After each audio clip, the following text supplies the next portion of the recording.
ॐ शान्ताकारं भुजगशयनं पद्मनाभं सुरेशं विश्वाधारं गगनसदृशं मेघवर्णं शुभांगं लक्ष्मीकान्तं कमलनयनं योगिहृद्यानगम्यं वन्दे विष्णुं भवभयहरं सर्वलोकैकनाथम्।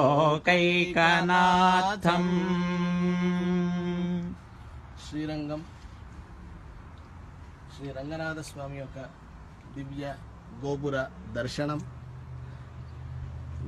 దర్శనం ద్వారా శిఖర దర్శనం పాపనాశనం అన్నట్లుగా ఈ యొక్క దర్శనం వల్ల మన అందరి పాపాలు కూడా నశించాలి. రంగనాథుడి యొక్క దివ్య అనుగ్రహము